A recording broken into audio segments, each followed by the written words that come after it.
NDA வந்து எந்த விதமான ரியாக்ஷனும் ஸ்ட்ராங்கா கொடுக்கலையே. அவங்க விஜயை எதிர்க்கிறதா இல்லையா? விஜயை எதிர்க்க வேண்டாமா? ரியாக்ட் பண்ணாததுனால தப்பு இல்லை. இன்ஃபேக்ட் உடனே ரியாக்ட்லாம் பண்ணா பெரியாளாக்க கூடாது. விமர்சனம் வைக்கிற அதிமுக தலைவர்களுக்கு ஏதாவது லட்சுமண் ரேகை இருக்கா? அவர் ஏன் இந்த லட்சுமண் ரேகை தனக்கு மட்டும் இருக்கிறதா சொல்றாரு? He is a follower. As a leader, he is also a follower of the party. அவங்க நினைக்கிற மாதிரி 20-25% சில பேர் சொல்றாங்க. அதெல்லாம் நான் நிச்சயமா ஏத்துக்கல. இப்ப அதே சமயத்துல என்டிஏல வந்து இன்னும் அதிக கட்சிகள் வருமா? கூட்டணிகள்லாம் இதோட முடிஞ்சிடுச்சா?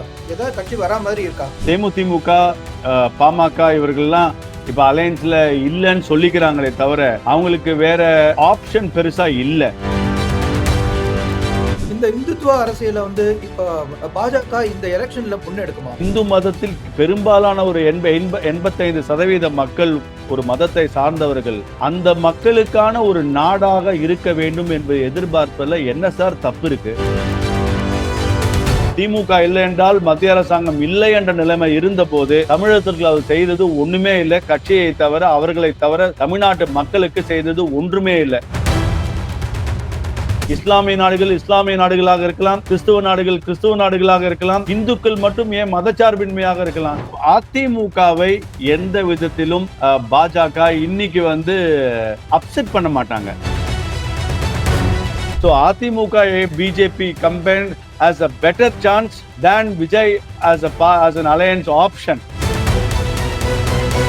பல விஷயத்துல ஒருமித்த கருத்து இருந்தாலும் இந்த தமிழ் தேசியம் என்ற ஒரு கான்செப்ட் வந்து இட்ஸ் a failure கான்செப்ட்ங்க.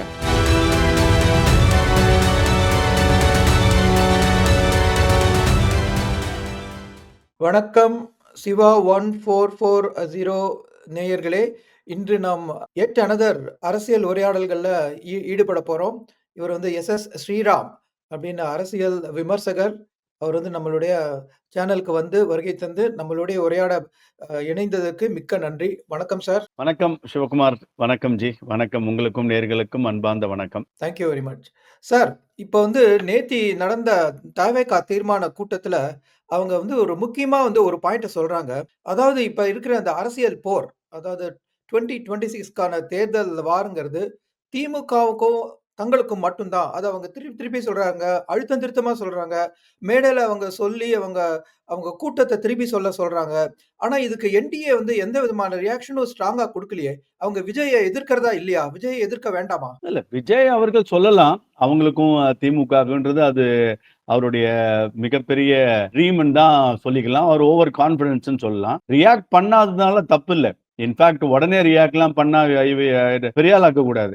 இவர் சொல்றதுக்கெல்லாம் நம்ம ரியாக்ட் பண்றது இனவே it's a right thing to do. Not to be reactive to Vijay's statements எல்லாம் பார்த்துட்டு நம்ம கொடுக்கணுன்றது இல்லை. I'm sure. ஏன்னா அண்ட் மோர் சோ தமிழ்நாடை பொறுத்த வரைக்கும் NDA is headed by ADMK and ADMK தான் இதுக்கான ஒரு ஸ்ட்ராங் ரிபெட்டலையோ இல்லை ஸ்ட்ராங் ரியாக்ஷனையோ கொடுக்கணும். BJP need not necessarily jump the gun for என்னது விஜயோட இந்த ஸ்டேட்மெண்ட்டுக்குன்றது தான் என்னுடைய பார்வை. இந்த பிஜேபி வந்து ரியாக்ட் பண்ற அளவுக்கு ரொம்ப இம்பார்ட்டன்ஸ்லாம் நம்ம கொடுக்க வேண்டியது இல்லை சார். நான் அதுக்கு தான் பிஜேபின்னு கேட்கல. நான் என்டிஏன்னு கேட்டேன். இப்ப என்டிஏல நீங்க சொல்ற மாதிரி அதிமுக ரியாக்ஷன் பண்ணணும். அவங்க பண்ணுவாங்கன்னு நினைக்கிறீங்களா? டெஃபினட்டா பண்ண ஆரம்பிச்சிருக்காங்க. ஆல்ரெடி திரு எடப்பாடி அவர்கள் வந்து நாங்க எந்த ஒரு அலையன்ஸ் ஸ்டாக்லயோ நாங்க ஆரம்பிக்கல, அவங்களும் நாங்களும் எங்க டச்ல இல்ல அப்படின்னு வெளிப்படையா சொல்லியிருக்காரு. இப்போ கொஞ்சம் ஏடிஎம்கே பீப்புள் கொஞ்சம் ஸ்ட்ராங்கா கொஞ்சம் பேச ஆரம்பிச்சிருக்காங்க. ஸோ நிச்சயமா இந்த டிஎம்கே டிவிகே தான் 2026 எலெக்ஷன்ன்ற அளவுக்குலாம் நம்ம கொஞ்சம் இவங்க டொசைலா இருந்தாங்கன்னா it is it will be என்ன சொல்றது, ADMK it will be considered wrongly. So அவங்க இனிமே ஆரம்பிப்பாங்க. அவங்க I am sure they will be aggressive on TVK as well. Sir, அடுத்த கொஸ்டின் வந்து அண்ணாமலை பத்தி. ஸோ இப்ப அண்ணாமலையோட ஃபாலோவர்ஸ் வந்து வெளியில வெயிட்டிங். அண்ணாமலை எப்போ வந்து எலெக்ஷன்ல தன்னுடைய ஷோ ஆரம்பிக்க போறாருன்னு அவர் பிரஸ்ஸ மீட் பண்றாரு. சில சமயம் ரொம்ப கோவமா ரியாக்ட் பண்றாரு. அவர் வந்து தனக்கு ஒரு லட்சுமண் ரேகை இருக்கிறதா சொல்லிக்கிறாரு. ஸோ இந்த மாதிரி லட்சுமண் ரேகை அவர் மேல வந்து விமர்சனம் வைக்கிற அதிமுக தலைவர்களுக்கு ஏதாவது லட்சுமண் ரேகை இருக்கா? அவர் ஏன் இந்த லட்சுமண் ரேகை தனக்கு மட்டும் இருக்கிறதா சொல்றாரு? இல்ல, ஆப்வியஸா பிஜேபியில வந்து there is a party discipline. நிச்சயமா அது வந்து ஒரு சீரியஸ் காரியகர்த்தா, ஒரு இம்பார்ட்டன்ட் காரியகர்த்தான்னா ஒரு லீடர் முதல்ல அவருடைய லீடருடைய ஒபீடியன்ட்டா இருந்தா தான் நீங்க ஒரு லீடரா உங்களுடைய பின்னாடி இருக்கிறவர்கள நீங்க எதிர்பார்க்க முடியும். So he is a follower. A leader is as a leader is also a follower of the party. So அதனால as a follower is keeping quiet. ஏடிஎம்கேல டெஃபினட்டா கொஞ்சம் லூஸ் டங்ஸ் இன்னும் இருக்கு. அங்க வந்து ரெயின் இன் பண்ண தவறு இருக்கிறார் ஆஸ் ஆஃப் நவ்ன்றது தான் எனக்கான அந்த ஒரு சென்ஸ் கிடைக்குது. ஸோ திருப்பி இன்னும் நம்ம விஷயத்தையே போய் பேசிட்டு இருந்தோம்னா we are not moving forward. அது அந்த ஏடிஎம்கேவோட கொஞ்சம் சீனியர் லீடர்ஸ் ஹேவ் டு அவங்க அதை கொஞ்சம் யோசிச்சு பார்க்கணும். அண்ட் ஏன்னா இன்னைக்கு நம்ம 2026 வந்து it's not going to be easy. Especially Vijay வந்ததுக்கு அப்புறம். ஏன்னா கொஞ்சம் வாக்கு சதவீதம் அவருக்கு இருக்கு, இல்லைன்னு சொல்ல முடியாது. அவங்க நினைக்கிற மாதிரி 20-25% சில பேர் சொல்றாங்க. அதெல்லாம் நான் நிச்சயமா ஏத்துக்கல. I expect between 5 to 7% vote is what I think he will get. So ஆனா அது ஒரு கணிசமான ஓட் பெர்சன்டேஜ். அது யாருடைய ஓட் எடுக்க போறாருன்னு தெரியல. அது அதிமுகவோட ஓட்டா, இல்ல திமுகவோட ஓட்டா, சிறுபான்மையினர்கள் ஓட்டா, சீமானோட ஓட்டா, இந்த ஓட் ஃபிராக்சர் யாருக்கான பெனிஃபிட்னு தெரியாது. So it's going to be a close contest. அப்படி இருக்கும்போது இந்த objective of ADMK BJP alliance 1 year before or 6 months before களத்துல போகும்போது அந்த ஒரு இணக்கம் இன்னும் பெட்டரா இருக்கணும்ன்றதுக்காக தான் அதுல சம்வேர் ஏடிஎம்கே லீடர்ஸ் கொஞ்சம் ஸ்லிப் பண்றாங்கன்றதுதான் என்னோட பார்வையா இருக்கு. ஆமா சார். ஏன்னா இப்ப அண்ணாமலைய கொஞ்சம் முன்னாடி கொண்டு வரணும் அப்படின்னு அவருடைய ஃபாலோவர்ஸ் மட்டும் இல்ல, பிஜேபிக்கு முன்னாடி நம்பி ஒரு கடந்த 2 வருஷமா பிஜேபிக்கு குடுக்குற ஆதரவாளர்களும் அத ரொம்ப எதிர்பார்க்குறாங்க. ஸோ அண்ணாமலை வருவாருங்கிறத நம்ம வந்து ஏன்னா நான் அந்த சப்ஸ்கிரைபர்ஸோட கமெண்ட் அதெல்லாம் பார்க்குறச்ச அண்ணாமலைக்கு இருக்கிற வரவேற்பு ரொம்ப வெளிப்படையா தெரியுது. ஸோ அதுக்காக தான் அந்த கேள்விய கேட்டேன். நம்ம பார்ப்போம் அண்ணாமலைய வந்து எந்த அளவுக்கு முன்னுக்கு கொண்டு வராங்கன்ட்டு. இப்ப அதே சமயத்துல என்டிஏல வந்து இன்னும் அதிக கட்சிகள் வருமா? கூட்டணிகள்லாம் இதோட முடிஞ்சிடுச்சா? ஏதாவது கட்சி வரா மாதிரி இருக்கா? இல்ல நிச்சயமா வந்து ம், அ, தேமுதிமுக, பாமக இவர்கள்லாம் இப்ப அலையன்ஸ்ல இல்லைன்னு சொல்லிக்கிறாங்களே தவிர அவங்களுக்கு வேற ஆப்ஷன் பெருசா இல்ல. சோ அவங்க வந்து நிச்சயமாக எலெக்ஷன் க்ளோசரா இருக்கும்போது மோர்சோ இப்பவே நாங்க அலையன்ஸ்ல இருக்கோம்னு சொல்லிட்டா அவங்களோட பார்கெனிங் யூனோ கெப்பாசிட்டி அல்லது பார்கெனிங் பவர் வந்து கம்மி ஆகுன்ற ஒரு தாட் இருக்கலாம். அதனாலதான் we are no more in alliance or we are not in the alliance as yetன்னு சொல்றாங்க.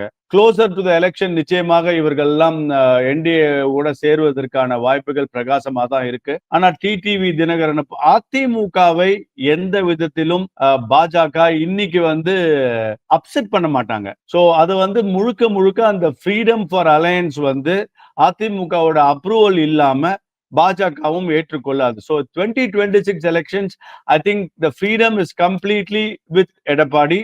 அவர் அஃப்கோர்ஸ் இன்புட்ஸ் ஃப்ரம் பிஜேபி இருக்கலாம். அண்ட் ஆனா decisions are purely going to be Edappadi's கம்ஃபர்ட்ன்றது தான் சார் என்னோட தாட்டா இருக்கு. சார் அதே சமயத்துல நீங்க சொன்ன அந்த தேமுதிக, பாமக இவங்கலாம் ஏன் சார் வந்து விஜய் கட்சிய நோக்கி போக்கூடாது? அங்க விஜய் கட்சியும் இப்ப வந்து கூட்டணிக்கான ஒரு முடிவ வந்து விஜய் கையில குடுத்திருக்கிறதா சொல்றாங்க. அதுலேருந்தே தெரியுது அவங்க நிச்சயமா கூட்டணிய எதிர்பார்க்க போறாங்கன்ட்டு. நீங்க சொன்ன கட்சிகள்லாம் ஏன் தாவேக்காக்கு போக்கூடாது? என்டிஏக்கு தான் வரணும். அது எந்த ரீசன் அவங்களுக்கு? சார் இன்னைக்கு ஒரு பவரை பிடிக்கணும்னா you need minimum of 40% of the vote electoral votes இருந்தாதான் நீங்க வந்து இன்னைக்கு பவர் பிடிக்க முடியும். ஆனா இன்னைக்கு நம்ம விஜய்க்கு வந்து 20%, 25%லாம் பேசுறது வந்து இட் இஸ் எக்ஸாஜுரேஷன். கூட்டத்தை வச்சு நம்ம முதல்ல கணக்கு போட முடியாது. முதல்ல அந்த கான்ஸ்டுவன்சி கூட்டம் மட்டும் வர்றதில்ல.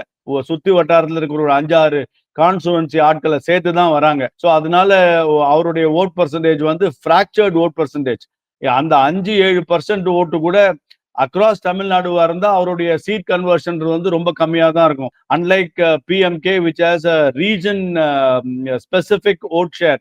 அந்த ரீஜன் ஸ்பெசிபிக் ஓட் ஷேரோட பவர் வேற, ஸ்கேட்டர்ட் ஓட் ஷேரோட பவர் வேற. ஸோ விஜயோட ஓட் ஷேர்ன்றது வந்து ரொம்ப இன்னைக்கு ஒரு அன்டெஸ்டட் லீடர் பின்னாடி இவங்க போய் என்ன பிரயோஜனம்? பவர் இல்லாம what is the point? So அதனால நிச்சயமாக விஜயை நோக்கி இந்த வாட்டி அவங்க போறதுக்கான வாய்ப்புகள் நிச்சயமாக இல்லை.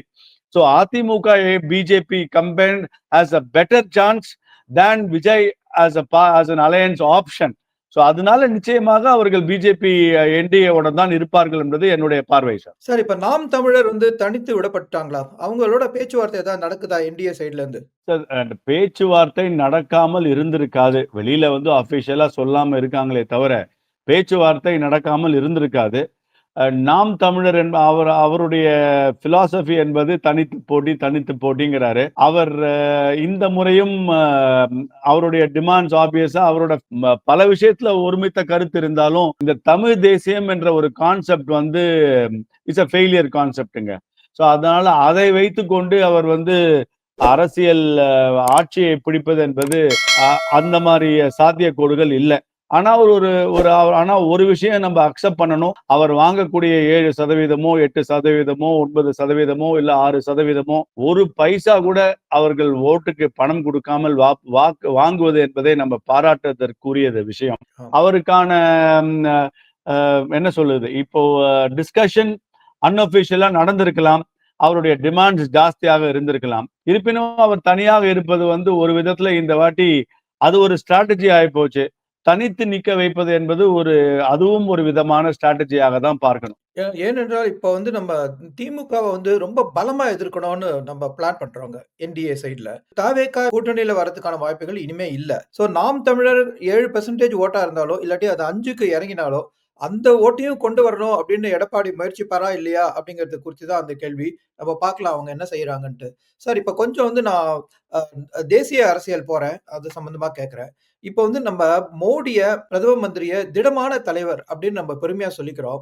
ஆனா வந்து எல்லா அதிகாரமும் அப்படி ஒரு மத்திய பொறுப்பிலேயே இருக்கிற மாரி வந்து ஒரு வெளியில வந்து அவங்க ஒரு நேரேட்டிவ வைக்கிறாங்க. அதாவது இந்த சிபிஐ, இடி, தேர்தல் ஆணையம் இதோட சுதந்திரம்லாம் குறைஞ்சிடுச்சு.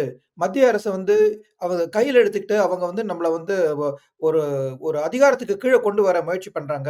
ஸோ இந்த நேரேட்டிவ் இப்ப வந்து எஸ்ஐஆர்க்கு அப்புறம் திருப்பி கொஞ்சம் கொஞ்சம் வெளியில வர ஆரம்பிச்சிருக்கு. இது ஜாஸ்தி அதிகமா பேசப்படுது. இது தேர்தல பாதிக்காதா? நிச்சயமாக இது வந்து க அ வே பல காலங்கத்துல வேறு வேறு காலங்களில் எதிர்க்கட்சிகள் வைத்த குற்றச்சாட்டு. இந்த மாரி எலக்ஷன் கமிஷனோ, இல்ல சிபிஐயோ, இடியோ இதெல்லாம் வந்து இந்த இந்த அரசாங்கத்தின் கைப்பார்வைன்னு. இதே சிபிஐயும், இடியும் சுப்ரீம் கோர்ட் யுபிஏ அரசாங்கம் இருந்தபோது கேஜ்டு பேரட்ஸ்ன்னு சொன்னாங்க. கூண்டில் அடைக்கப்பட்ட கிளிகள் போல் தான் இருக்காங்க அப்படின்னு. இந்த அரசாங்கம் அவர்களுக்கு ஃப்ரீ ஹேண்டா குடுத்ததுனால தான் மேக்ஸிமம் ரெய்ட பார்க்கிறோம். மேக்ஸிமம் கேஸஸ வந்து நம்ம சிபிஐயோ இல்ல இடியோ ரெஜிஸ்டர் பண்றத பார்க்கிறோம். All these cases will take டைம்ங்க. அதனால வந்து எஸ்ஐஆர் என்பதை இதே எதிர்க்கட்சிகள் அவர்கள் இன்னைக்கு பல மாநிலத்தில் ஆளக்கூடிய கட்சிகள் அவர்கள் எதிர்க்கட்சிகளாக இருந்தபோது இந்த எஸ்ஐஆரை கேட்டார்கள். இந்த எஸ்ஐஆர் தேவை என்று சொன்னவர்கள் மம்தா பானர்ஜியாக இருக்கட்டும், இங்க மு.க. ஸ்டாலினாக இருக்கட்டும், இவர்கள் எல்லாம் எஸ்ஐஆரை தேவை என்று சொன்னவர்கள். இன்று அவர்கள் ஆட்சியில் இருக்கும்போது சிறுபான்மையர்கள் ஓட்டை வைத்துக் கொண்டு ஆட்சியில் வர இருக்கக்கூடியவர்கள் எஸ்ஐஆரை எதிர்ப்பார்கள். எஸ்ஐஆர் என்பது ஒரு மிகவும் மிகவும் முக்கியமான விஷயம். அது ஒன்ஸ் இன் 20 இயர்ஸ் செய்யக்கூடிய விஷயம். 2002ல் செய்தது, இன்னைக்கு 2025ல செய்யறோம். சோ இது வந்து ரொம்ப ரொம்ப முக்கியமான விஷயம். அதை செய்யணும். அது வந்து கான்ஸ்டிடியூஷனல் ப்ரொவிஷன், எலெக்ஷன் கமிஷனுக்கான உரிமை. அதை அவர்கள் செய்கிறார்கள். அதை எதிர்ப்பவர்கள் எதிர்த்து கொண்டுதான் இருப்பார்கள். அதனால எஸ்ஐஆரை விடப்போவதில்லை. சுப்ரீம் கோர்ட்டும் அதை ஏற்றுக்கொண்டு விட்டது. பீகாரில் அது நல்லபடியாக முடித்தார்கள். அதனாலதான் நாடு தழுவிய, ஏன் மத்திய பிரதேசத்து பாஜக ஆளும் மாநிலம், ராஜஸ்தான் பாஜக ஆளும் மாநிலம், பல மாநிலத்தில் பாஜக ஆளும் மாநிலத்திலும் இந்த எஸ்ஐஆர் வருகிறது. எஸ்ஐஆர் என்னமோ எதிர்க்கட்சிகள் ஆளும் மாநிலத்தில் மட்டும் எஸ்ஐஆரை கொண்டு வரவில்லை. நாடு தழுவிய எஸ்ஐஆர் என்றால் பாஜக ஆளும் மாநிலத்திலும் தான் இந்த எஸ்ஐஆர் வருகிறது. இது நாட்டின் நலனை கருதி, நாட்டின் பாதுகாப்பை கருதி, நாட்டின் ஜனநாயகத்தை கருதி, எல்லாத்தையும் கருதி, அனைத்து கட்சிகள் நலனையும் கருதிதான் செய்யப்படுகிறது. மோடியோட 3.0 இது வந்து மத்திய அரச பொறுத்தவரைக்கும் இது கூட்டணி கட்சி கையில இருக்குங்கிறது ரொம்ப தெரிஞ்ச விஷயம். அதாவது one nation, one election, uniform civil code இதெல்லாம் பத்தி இப்ப கொஞ்ச நாளா வந்து பேசவே இல்லையே! ஒருவேள அசெம்பிளி எலக்ஷன் போது இதெல்லாம் பேசினா தனக்கு பாதிப்பு ஏற்படும் அப்படின்னு நம்ம வந்து அத பத்தி பேசாம இருக்காங்களா என்டிஏல? இல்லையே. இன்ஃபாக்ட் ஒன் எலெக்ஷன் இதுல எந்த ஒரு என்னது பின்வாங்கலும் இல்ல. ஏன்னா நிச்சயமாக இந்த 3.0 கவர்மெண்ட்டுக்கு முன்னாடி 200% ஜேடியுக்கும், நாயுடு அவர்களுக்கும் நிச்சயமாக பேசி எந்த ஒரு காம்ப்ரமைஸும் அவர்கள் எடுத்த முடிவின் மாற்றப் போவதில்லை என்பதை நிச்சயமாக பேசியிருக்கிறார்கள். அதனால இதற்காக ஒன் நேஷன், ஒன் எலெக்ஷன் எந்த ஒரு பேக் ட்ராக்கும் கிடையாது என்னை பொறுத்த வரைக்கும். இப்போ இருக்கக்கூடிய எலெக்ஷன் என்னவோ, எந்த விஷயத்த எந்த மாநிலத்துல எந்த இஷ்யூவ பேசணுமோ அதை தானேங்க எல்லாரும் பேசுவாங்க. அதை தான் பேசிட்டு இருக்காங்களே தவிர இந்த ஒன் நேஷன் ஒன் எலெக்ஷன் எந்த ஒரு டிசிஷன் எடுத்ததுல எனக்கு தெரிஞ்சு இந்த ஃபார்ம் லேண்ட் ஒரு பிரசிடென்ட காமிச்சு எல்லாத்துலயும் பேக் ட்ராக் ஆவாங்கன்றதை நான் இதுல ஏற்றுக்கொள்வேன் இல்லை என்பது என்னுடைய பார்வை. சிவகுமார், இது வந்து எதிர்க்கட்சிகள் எப்படி ஹேண்டில் பண்றதுங்கிறத பார்த்து தான் அத நம்ம வந்து சொல்ல முடியும். ஸோ அதே மாதிரி இப்ப மேக் இன் இண்டியா. ஸோ அது வந்து இனஃப் வேலை வாய்ப்புகள உருவாக்கிச்சா? அது வந்து இப்பயும் பார்த்தோம்னா, நம்ம கார்ப்பரேட் நிறுவனங்கள் வந்து அதிகமா வளருது. ஸோ இது வந்து மேக் இன் இண்டியாவோட எஃபெக்ட் வந்து கார்ப்பரேட் நிறுவனங்கள் தான் அதிகமா வளருதா? இதுல வந்து வேலை வாய்ப்புகள் அதிகமா உருவாக்கப்படுறதா? உங்களுடைய எண்ணம் என்ன? உங்களுடைய பார்வை என்ன? இல்ல கார்ப்பரேட் நிறுவனங்கள் வளர்ந்தா வேலை வாய்ப்புகள் உருவாக்கும். அதுவும் நாட்டு மக்களை தானே வேலை வாய்ப்புகளை உருவாக்குறது. கார்ப்பரேட் வளர்ந்தால்தான் நாட்டில் வேலை வாய்ப்புகள் அதிகரிக்கும். வேலை வாய்ப்பு அதிகரிச்சாதான் வந்து மக்களுக்கான ஒரு ஒரு ஒரு ஆப்பர்ச்சுனிட்டியோ இல்ல நாட்டின் பொருளாதாரமோ ஏறிக்கொண்டு போகிறது. ஏன் மேக் இன் இந்தியா மூவ்மெண்ட் வந்ததுக்கு அப்புறம் தானே எத்தனையோ நவரத்னாக்கள் வந்து இன்னைக்கு வந்து ப்ராஃபிட்ல இருக்கு. HAL ப்ராஃபிட்ல இருக்கு. இன்னைக்கு நம்ம டிஃபென்ஸ்ல வந்து இன்னைக்கு அது மேக்சிமம் இன்னைக்கு இன்னைக்கு அது வந்து manufacturing supplying of defence to other countries இன்னைக்கு போயிருக்கு. இன்னைக்கு நம்ம நம்ம இன்னைக்கு இஸ்ரோ வந்து வெறும் ஒரு சொற்ப ப்ராஃபிட்ல இருந்தது. வெறும் ராக்கெட் லான்ச்சஸ்லயே இன்னைக்கு ஒரு நம்ம 500 கோடியோ இல்ல 700 கோடியோ நம்ம நாட்டுக்கு சம்பாதிச்சிருக்கோம். இன்னைக்கு ரயில்வேஸ்ல அதே ரயில்வே மேக்கிங் அந்த கோச்சஸ் மேக்கிங்ல அதுவும் மெட்ரோல வந்து முதல்ல நம்ம இம்போர்ட் பண்ணுவோம். இன்னைக்கு நம்ம metro trains are made in India. So make in India இன்னைக்கு mobile phones once a China product is now made in India. நிச்சயமாக பொருளாதாரம் இல்ல மேக் இன் இந்தியா மூவ்மெண்ட் வந்து ஒரு சுயசார்பின்மையை நோக்கி வளர்ந்து கொண்டிருக்கிறது. இன்னைக்கு எத்தனையோ ஸ்டார்ட் அப்ஸ் இன்னைக்கு எங்கேயோ இருந்த ஒரு சொற்ப ஸ்டார்ட் அப் இருந்து இன்னைக்கு ஆயிரக்கணக்கான இளைஞர்கள் தொழிலதிபர்களாக ஆவது என்பதை வந்து நம்ம அவ்வளவு எளிதா கடந்து போயிட முடியாது. இதெல்லாம் வந்து ஒரு நாட்டோட வளர்ச்சியும் ஒரு நாட்டோட பாசிட்டிவ் லீடர்ஷிப்பும் ஒரு நாட்டோடைய முன்னேற்றமும் எல்லாத்தையும் காட்டக்கூடிய இண்டெக்ஸ் இதுங்க.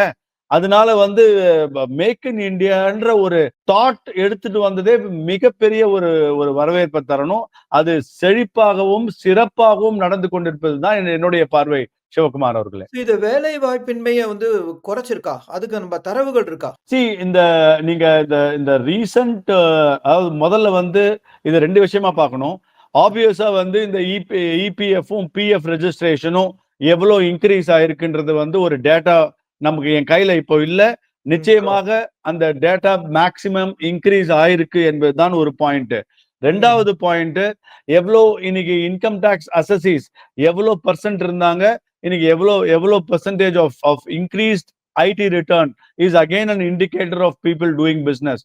நம்ம இண்டிபெண்டன்ட் இந்தியால இருந்து இன்னைக்கு 12 லட்சம் ஏர்ன் பண்ற ஒருத்தருக்கு வெறும் இன்கம் டாக்ஸே இல்லைன்னு சொன்னா அந்த நாடு வளராம அத்தகைய ஒரு interest free tax free income தங்களுடைய சிட்டிசன்ஸ்களுக்கு தங்களுடைய சிட்டிசன்ஸ்க்கு எப்படி வழங்க முடியும்? இதெல்லாம் தான் இண்டிகேட்டர்ஸ் ஆஃப் நேஷன்ஸ் growthங்க. 21 கோடி மக்கள் வந்து விளிம்பு வறுமையிலிருந்து மேலே எடுத்து வரப்பட்டிருக்கிறார்கள் என்று நம்ம சொல்லலைங்க. WHO சொல்லுது, வேர்ல்ட் ஹெல்த் ஆர்கனைசேஷன் சொல்லுது. சோ அதெல்லாம் வந்து தரவுகள் இல்லாம அவர்கள் இந்த ஒரு இதுக்கு வர முடியும். இன்னைக்கு நம்மளுடைய கட்டமைப்பு பாருங்க. இன்னைக்கு கட்டமைப்பு 2014க்கு முன்னாடி நம் நாட்டின் கட்டமைப்பு எப்படி இருந்தது? 2014க்கு அப்புறம் நம்மளோட நாட்டின் கட்டமைப்பு எப்படி வந்திருக்கு? அது வந்து கல்விகளா இருக்கட்டும், சாலைகளா இருக்கட்டும், கழிப்பறைகளா இருக்கட்டும், குடிநீர் வசதிகளாக இருக்கட்டும், இல்ல மின்சார வசதிகளாக இருக்கட்டும், எத்தனையோ விஷயத்துல 2014க்கு அப்புறம் இந்த இன்னைக்கு வரைக்கும் கிட்டத்தட்ட ஒரு 15 ஆண்டு காலத்துல 50 ஆண்டு கால செய்த விஷயத்தை 15 ஆண்டு காலத்தில் அதே அமௌண்ட்டை செஞ்சிருக்காங்கன்னு சொன்னா இந்த அரசாங்கம் இந்த 15 ஆண்டுகளாக இந்த 13 ஆண்டுகளாக செய்த மிகப்பெரிய சாதனையா பார்க்கணும். வீடு கட்டி கொடுப்பதாக இருக்கட்டும், சுய உதவி குழுவின் பணமாக இருக்கட்டும், ஏன் நம்மளுடைய யூபிஐ பேமெண்டாக இருக்கட்டும், இன்னைக்கு டிஜிட்டல் டிரான்சாக்ஷன் என்பது நாட்டின் ஒரு மிகப்பெரிய வளர்ச்சிக்கு ஒரு உறுதுணையாக இருந்திருக்கு. இத்தனை இந்த 13 ஆண்டு காலத்தில் செய்ய முடியும் என்று காண்பித்த பிரதமர் 50 ஆண்டு காலம் இந்த நாட்டை ஆண்ட காங்கிரஸால் என்ன செய்ய முடியுது என்பதை மக்கள் பார்க்கணும், மக்கள் சிந்திக்கணும். அதனாலதான் பிரதமர் பக்கம் மக்கள் இருக்கிறார்கள் என்பதுதான் ஒரு மிகப்பெரிய சான்று. Correct sir. ஸோ நம்ம வளர்ச்சி அரசியல வந்து அதிகமா முன்னெடுக்கிறது டெஃபினெட்லி வந்து என்டிஏக்கும் குறிப்பா பாஜகவுக்கும் ஒரு நல்ல பேர குடுக்குங்கிறத நான் வந்து கண்டிப்பா ஒத்துக்கிறேன். அதே நேரத்தில இந்த இந்துத்துவா அரசியல். இந்த இந்துத்துவா அரசியல வந்து இப்ப பாஜக இந்த எலக்ஷன்ல முன்னெடுக்குமா? ஏன்னா இந்துக்கள ஒருங்கிணைச்சு ஒரு ஓட்டு வாங்குறதுங்கிறது பாரதிய ஜனதாவோட ஒரு ஒரு வெற்றிக்கான ஒரு ஃபார்முலாவா நம்ம வந்து பார்க்கப்பட்டது. ஸோ இந்த இந்துத்துவா அரசியல் வந்து இப்ப திருப்பி வந்து இப்ப பேசுமா இப்போ? சார் நிச்சயமாக அது வந்து ஒரு ஒரு ஒரு அஜெண்டா சார். அது வந்து ஒரு பிரைம் அஜெண்டா. அத மறுக்கறதுக்கு இல்ல. ஆனா வெறும் இந்துக்களை வைத்து வெறும் மதத்தை வைத்து மட்டும் இங்க அரசியல் பண்ணல. ஆனால் இந்து மதத்தில் பெரும்பாலான ஒரு 85% மக்கள் ஒரு மதத்தை சார்ந்தவர்கள். அந்த மக்களுக்கான ஒரு நாடாக இருக்க வேண்டும் என்பதை எதிர்பார்ப்பதுல என்ன சார் தப்பு இருக்கு? ஒரு இஸ்லாமுக்கு கிட்டத்தட்ட 70 நாடுகள் இருக்கு. கிறிஸ்துவர்களுக்கு கிட்டத்தட்ட ஒரு 30 மேல நாடுகள் இருக்கு. இந்துக்களுக்கு என்பது ஒரே ஒரு நாடு ஏங்க இருக்கக்கூடாது? அவர்கள் மட்டும் ஏன் வந்து செக்குலராக இருக்கணும்? அவர்கள் மட்டும் ஏன் மதச்சார்பின்மையாக இருக்கணும்? இஸ்லாமிய நாடுகள் இஸ்லாமிய நாடுகளாக இருக்கலாம். கிறிஸ்துவ நாடுகள் கிறிஸ்துவ நாடுகளாக இருக்கலாம். இந்துக்கள் மட்டும் ஏன் மதச்சார்பின்மையாக இருக்கலாம்? இது அத ஒரு ஒரே ஒரு மிகப்பெரிய கேள்வி அங்க ஒரு என்ன ஒரு கேள்வி என்ன வைக்கிறேன் சாரி மன்னிச்சுக்கணும். என்ன கேள்வி வைக்கிறாங்கன்னா, இப்ப நம்ம இந்துக்கள் அ மற்ற மதத்தினர்கள்னு பிரிக்கிறபோது, ஒரு வன்முறை அவங்களுக்குள்ள நெறைய அதிகமாகுதே. அந்த வன்முறை வரும்போது நம்ம இந்துத்துவா ஓட்ட வச்சு நம்ம ஜெயிச்ச அப்புறம் அத பத்தி நம்மளால முழுக்க எதிர்க்க முடியலையே. அந்த சமயத்துல நம்ம அமைதியா இருக்கோம். சட்டம் வந்து அதோட வேலைய செய்யும் அப்படின்னு சொல்லிட்டு ஒதுங்கிக்கிற மாரி ஒரு ஒரு ந ஒரு ஒரு தோற்றம் வருதுன்னு வந்து எல்லாரும் முன்வைக்கிறாங்க அந்த ஒரு பதில. அதுக்கு என்ன பதில் சொல்றது? இல்ல நம்ம வந்து முதல்ல வந்து நான் என்ன சொல்றேன்னா, இந்துக்களுக்காகவே மட்டும் ஒரு அரசாங்கம் செயல்பட வேண்டும் என்பது என்னுடைய பார்வை இல்லை. ஆனால் நம்ம நம்ம மதத்தை அ என்ன ஒரு புரொடெக்ட் பண்றதுக்கு, இல்ல நாட்டில் இந்து மதத்தை, இந்து மக்களை புரொடெக்ட் பண்றதுக்கு நம்மை சார்ந்த ஒரு ஒரு அரசாங்கமா தான் இருக்க வேண்டும். இந்துக்கள் வந்து எப்பவுமே மதச்சார்பை இன்மை உடையவர்கள் தான். அவர்களுக்கு மத வெறி கிடையாது. ஒரு பிற பல மதங்கள் பல மாநில நாட்டுல நம்ம பார்க்கிறோம். மத வெறி இந்துக்களுக்கு மதவெறி கிடையாது. ஆனால் அதே இந்துக்களுக்கு ஒரு அச்சுறுத்தல் என்று வரும்போது, அதை அவர்களுக்கு முன்னின்று வழிகாட்டுதலாக, அவர்களுக்கு முன்னின்று அவர்களுக்கான அ உரிமையை வந்து காப்பதற்கான ஒரு ஒரு கட்சியாக பாஜக வளர்ந்திருக்கு. நிச்சயமாக அதற்கான பெரும்பாலான விஷயத்துல பாஜக செய்திருக்கு. நம்ம ராம் ஜென்ம பூமியா இருக்கட்டும், நம்மளுடைய பல கோவில்கள்ல இப்ப நம்ம கிருஷ்ண ஜென்ம பூமியா இருக்கட்டும், நமக்கான பல இந்துக்களுக்கான லாஸா இருக்கட்டும், எல்லாத்தையும் எடுத்துட்டு வந்துட்டு தான் இருக்காங்க. ஒரு கண்ட்ரோல் வந்துட்டு தான் இருக்கு. மெக்கானிசம் வந்துட்டு தான் இருக்கு. அதனால இந்துக்கள் ஓட்டை வாங்கிக் கொண்டு இந்துக்களை மறக்கவில்லை. எனக்கும் நிச்சயமாக எச்ஆர்என்சி என்பதை நான் ஏற்றுக்கொள்வதில்லை. ஏனால் இந்து கோவில் என்பது இந்துக்களுக்கு மட்டும் தான் இருக்க வேண்டும். அது அரசாங்கத்தில் இருக்கக்கூடாது. அதில் நிச்சயமாக சில விஷயங்களை பாஜக செய்ய வேண்டும். அதை இன்னும் இன்னும் செய்யவில்லை என்பது என்னுடைய பார்வை ஒன்று நிச்சயமாக இருக்கு. அதே மாரி யுசிசி யூனிஃபார்ம் சிவில் கோட் இதெல்லாம் வந்து இந்துக்களை புரொடெக்ட் செய்வதற்கான திட்டங்கள். அதெல்லாம் அவங்க வந்து அதை விட்டு விலகிச் செல்லவில்லை. அதில் இருக்கிறார்கள். சோ பாஜக வந்து இந்துக்கள் பெரும்பாலான விஷயத்தை அவர்கள் மனதில் வைத்துக் கொண்டு இருக்கிறார்கள் என்பதுதான் என்னுடைய பார்வை. நன்றி சார். அடுத்த விஷயம் நம்ம ஆளுநர் தலையீடு. ஆர்.என். ரவி குறிப்பா அவர் என்ன சொல்றது அவரு அந்த திமுகவோட ஆளும் கட்சிக்கு அவ்வப்போது தனக்கு தன்னாலான ஒரு எதிர்வினைய ரியாக்ட் பண்ணிக்கிட்டே இருந்தார். ஆளுநரோட தலையீடு, இப்ப வந்து நிதிய தனக்கு பெறதுல தாமதம், கூட்டாட்சி தத்துவங்கிறது ரொம்ப அ ஒரு கேள்விக்குறியாகிறது அப்படின்ற விஷயங்கள்லாம் டிஎம்கே இந்த எலக்ஷன்ல முன்வைக்க ஆரம்பிச்சாச்சு. இதெல்லாம் வந்து என்டிஏ எப்படி எதிர்க்க போகுது? சார் எப்பவுமே திமுக வந்து தங்களுடைய ஊழலை மறைக்கிறதுக்கும், தங்களுடைய செயலற்ற விஷயங்களை மறைப்பதற்கும், எப்படியாவது மக்கள் கிட்ட திசை திருப்புவது தான் சார் இந்த இந்த அ இந்த என்னது கூட்டாட்சி, இந்த நிதி தரவில்லை, எல்லா கதையும் இப்பதான் சொல்லுவாங்க. 17 வருஷம் அவங்க மத்திய அரசாங்கத்துல இருந்திருக்காங்க. தமிழ்நாட்டுக்கு அவங்க என்ன பண்ணியிருக்காங்கன்னு, நான்லாம் 4 1/2 5 வருஷமா விவாதத்தில் செல்லக்கூடிய என்னை போன்றவர்கள் வெள்ளை அறிக்கையை கேட்டுக்கொண்டு தான் இருக்கோம்.